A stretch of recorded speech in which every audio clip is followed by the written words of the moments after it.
اور بات ہے، مانگنا اور بات ہے، لیکن مانگنے پر مل جانا اور بات ہے۔ لیکن یہ بارگاہ ایسی نہیں کہ یہاں پر جو ہے کسی کو محروم رکھا جائے، لہذا نوری خیرات خوب بانٹی گئی، منگتے ایسے روشن ہو گئے کہ آج بھی روشن ہیں اور قیامت تک جو ہے روشن رہیں گے، قیامت تک روشن رہیں گے۔ وہی تو اب تک جھلک رہا ہے، وہی تو جوبن ٹپک رہا ہے، نہانے میں جو گرا تھا پانی کٹورے تاروں نے بھر لیے تھے۔ اعلیٰ حضرت کے عشق کا کمال دیکھیں، آپ فرماتے ہیں سبھی جانتے ہیں نہانے میں جو پانی گرتا ہے اس کی کثافت و گندگی جو ہوتی ہے، صفائی و نورانیت نہیں ہوتی، لیکن اعلیٰ حضرت حضور علیہ السلام کے غسالِ مبارک کے بیان فرما رہے ہیں کہ میرے آقا کریم صلی اللہ تعالی علیہ وسلم کا غسالے کا پانی جو ہے وہ میلا نہیں ہوتا۔ میرے آقا کریم صلی اللہ علیہ وسلم تو ایسے نور والے ہیں کہ ان کے غسالہ مبارک کی خیرات سے بزم انجمن منور ہے۔ یہ حال تو جسم اقدس کے انوار و تجلیات کا ہے، آپ کے اعضاء کا ہے۔ آقا کریم صلی اللہ علیہ وسلم کے طلبوں کا دھوبن کی یہ عالم ہے۔ اعلیٰ حضرت فرماتے ہیں بچا جو طلبوں کا ان کے دھوبن، بچا جو طلبوں کا ان کے دھوبن، بنا وہ جنت کا رنگ و روغن، جنہوں نے دلہا کی پائی اترن وہ پھول گلزار نور کے تھے۔ میرے آقا کریم صلی اللہ تعالی علیہ وسلم کی تو یہ شان ہے، فرشتوں نے دلہا بنایا، سواری کے لیے براق پیش کیا گیا۔ براق ایک چوپایا تھا جس کا قد حمار سے بڑھ کر بڑا اور کھچر سے چھوٹا تھا۔ ایک قول کے مطابق لفظ براق برق سے بنا ہے۔ اس سواری کی رفتار بجلی کی طرح تھی، جہاں نگاہ پڑتی اگلا قدم وہی ہوتا۔ اس سفر میں آقا کریم صلی اللہ تعالی علیہ وسلم کی تیز رفتار اعلیٰ حضرت نے یوں بیان فرمائی کہ روش کی گرمی کو جس نے سوچا دماغ سے ایک بھبو پھوٹا، خرد کے جنگل میں پھول چمکا، دہر دہر پیڑ جل رہے تھے، دہر دہر پیڑ جل رہے تھے۔ آقا کریم صلی اللہ تعالی علیہ وسلم کی اتنی رفتار تھی، اس براق کی اتنی رفتار تھی، جہاں پر نگاہ کی براق کی انتہا ہوتی وہاں پر جو ہے براق کا پہلا قدم ہوتا تھا، اتنی تیز رفتار میں۔ حضرت شداد بن اوس رضی اللہ تعالیٰ عنہ واقعہ معراج کی میں ایک طویل حدیث لے کر آتے ہیں، جس میں مختصر اس میں خلاصہ یہ ہے، جب مسجد حرام سے حضور علیہ السلام سوار کیا گیا آپ کو، تو آپ ایک ایسی جگہ پر روکی سواری جہاں آپ کو نماز پڑھنے کو کہا گیا، تو حضور علیہ السلام کو کھجور کے درخت کے بہت زیادہ قریب جو ہے آپ کو نماز پڑھائی۔ حضور فرماتے ہیں میں نے وہاں نماز پڑھی۔ جب اس جگہ سے رخصت ہونے کا ارادہ ہوا تو جبرائیل نے بتایا یا رسول اللہ آپ نے جس جگہ نماز پڑھی تھی یہ جگہ جو ہے یثرب اور طیبہ ہے۔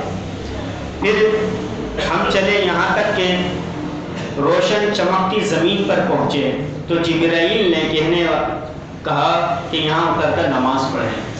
حضور علیہ السلام نے وہاں پر نماز پڑھی۔ وہ علاقہ بدین کا تھا، مدین کا تھا، اور جس درخت کے قریب آپ نے نماز پڑھی یہ حضرت موسیٰ علیہ السلام کا درخت تھا۔ پھر وہاں سے جب آگے بڑھے ایک اور مقام ایسا آیا جہاں حضور علیہ السلام براق سے تشریف لے کر آئے، وہاں نماز پڑھی۔ تو پھر جبریل امین نے حضور کی بارگاہ میں عرض کیا رسول اللہ صلی اللہ علیہ وسلم یہ وہ مقام ہے جہاں جائے ولادت حضرت عیسیٰ علیہ السلام، بیت اللہ۔ تو پھر حضور علیہ السلام نے وہاں پر نماز پڑھی۔ مختصر یہ عزیزان گرامی واقعہ معراج سے ہمیں یہ بھی معلوم ہوا کہ جو حضرت موسیٰ علیہ السلام سے نسبت والا درخت، حضرت عیسیٰ علیہ السلام سے نسبت رکھنے والی وہ جائے ولادت، یہ اللہ کو محبوب تھا جہاں پر نیک بندے جس جگہ کو اور جس مقام کو نیک بندوں سے نسبت ہو وہاں پر دعائے خیر، ذکر و اذکار، نماز، تلاوت وغیرہ یہ کرنا جو ہے میرے آقا کریم صلی اللہ علیہ وسلم کی سنت کریمہ ہے۔ اس واقعے معراج سے ہمیں یہ بھی سیکھنے کو ملا۔ تو آج بھی جو انبیاء صالحہ شہداء کے مزارات ہیں اگر کوئی جاتا ہے تو اس پہ اعتراض نہیں ہونا چاہیے۔ جب حضور علیہ السلام مسجد اقصی میں تشریف لے گئے تو وہاں پر حضور علیہ السلام نے امامت فرمائی۔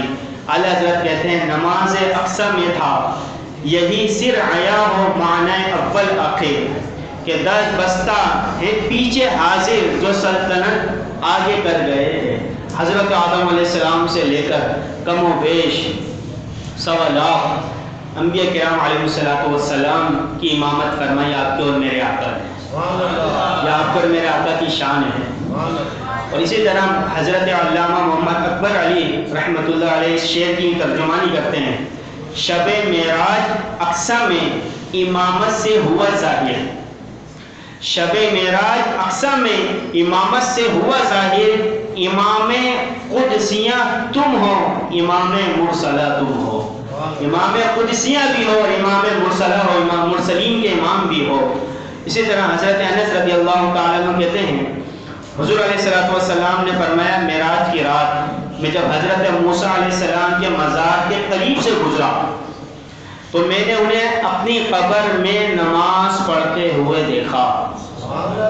ٹھیک ہے، اب آپ اور میں جانتے ہیں اس بات کو اچھے سے، جب ہم بائک چلائیں یا رکشے میں بیٹھے ہیں یا کار میں ہو، فل اسپیڈ سے ہماری گاڑی جا رہی ہو تو آپ کو معلوم ہے کہ جب ہمارے سائٹ میں جو دکانیں یا کوئی ہمارے پاس سے گزر کر گیا ہو وہ ہم اچھے سے نہیں پہچان پائیں گے۔ اگر یہی سفر ٹرین کا ہو اور مزید اسی کو تھوڑا آگے بڑھائیں، یہی سفر جہاز کا ہو، جب جہاز کی کھڑکی سے نیچے دیکھتے ہیں کچھ بھی نظر نہیں آتا، صرف بادل ہی بادل ہے۔ اور میرے آقا کریم صلی اللہ علیہ وسلم جو سواری فرما رہے ہیں بادلوں کی نہیں، ساتوں آسمان سدرۃ المنتہا سے بھی آگے لامکان کی سواری ہے۔ اور حضور علیہ السلام کی نگاہ پر بصیرت پر قربان جائیں، میرے آقا کریم صلی اللہ تعالی علیہ وسلم عرش کی بلندیوں پر حضرت موسیٰ علیہ السلام کو دیکھ رہے ہیں، صرف دیکھا ہی نہیں، فرما رہے ہیں کہ وہ نماز پڑھ رہے ہیں۔ اور پھر یہاں تک کافی نہیں، میرے آقا کریم صلی اللہ تعالی علیہ وسلم نے آپ کا حلیہ مبارک بھی بتا دیا، آپ علیہ السلام کا حلیہ مبارک بھی بتا دیا کہ حضرت موسیٰ علیہ السلام لمبے بالوں والے، سیدھے بالوں والے۔ اور مزید یہ فرمایا کہ ایک قافلہ جو مکہ مکرمہ اور مدینہ منورہ کے درمیان تھا، جو مکے کی طرف روانہ ہو رہا تھا، اور وہ قافلہ جو ہے اتنے وقت میں یا اس وقت جو ہے مکہ المکرمہ پہنچ جائے گا۔ مزید یہ میرے آقا نے لامکان سے حضور علیہ السلام زمین پر دیکھ رہے ہیں، فرش پر دیکھ رہے ہیں، یہ بھی فرمایا کہ ان قافلے والوں کا ایک اور گم ہو گیا، ان قافلے والوں کا ایک اور گم ہو گیا تھا۔ تو مزید فرمایا حضور علیہ السلام نے کہ حضرت عیسیٰ علیہ السلام کو میں نے دیکھا، حضرت عیسیٰ علیہ السلام کو میں نے دیکھا، وہ میانہ قد اور نہایت سرخ اور سفید رنگ والے تھے، ان کے چہرے بشرے سے ایسی تازگی ٹپک رہی تھی جیسے ابھی غسل کر کے آئے ہو، اتنا چہرہ نورانی۔ تو عزیزان گرامی، یہ آپ اور میرے آقا کریم صلی اللہ تعالی علیہ وسلم کا علم ہے۔ یہاں سے ایک چھوٹی سی بات کر کے میں آگے اپنی گفتگو کو بڑھاتا ہوں۔ حضور علیہ السلام کہاں ہیں؟ لامکا کی بلندیوں پر، کوئی حد پتہ نہیں، وہاں سے فرش پر دیکھ کر حضرت موسیٰ علیہ السلام کا بھی بتا دیا، ایک اونٹ غائب ہوا، گم ہو گیا، اس کا بھی بتا رہے ہیں، حضرت عیسیٰ علیہ السلام کو حلیہ مبارک بھی بتا رہے ہیں، حضرت موسیٰ علیہ السلام کا حلیہ مبارک بھی بتا رہے ہیں، اور قافلے والوں کو خبر دے رہے ہیں. یہ قافلہ مکہ سے مدینہ سے روانہ ہوا، مکہ سے روانہ ہوا، مکہ کی طرف پہنچنے والا ہے. اور آقا کریم صلی اللہ تعالی علیہ وسلم کی یہ شان ہے. آج امتی زمین سے ہی، زمین پر ہے نا، زمین سے ہی حضور علیہ السلام کو پکارے، یا نبی سلام علیکہ، مصطفیٰ جان رحمت پہ لاکھوں سلام. یہ سلام پیش کرے، یا رسول اللہ انظر حالنا، یا حبیب اللہ اسمع قولنا، اننا فی بحر ہم مغرق خذ یدنا ساحل لنا اشکالنا. کیا آپ اور میرے آقا کریم صلی اللہ علیہ وسلم توجہ نہیں فرمائیں گے؟ یقیناً فرمائیں گے، کیونکہ میرے آقا کریم صلی اللہ تعالی علیہ وسلم کو اللہ رب العزت نے وہ رفعتیں، وہ عنایتیں عطا فرمائی ہیں. اگر میرے آقا کریم صلی اللہ تعالی علیہ وسلم کسی کے لیے اپنی زبان مبارک کو ہلا دیں، اس کی تقدیریں بدل جاتی ہیں، بگڑیاں سنور جاتی ہیں. عزیزان گرامی، حضور علیہ السلام کے سامنے دو برتن پیش کیے گئے، ایک میں دودھ تھا اور ایک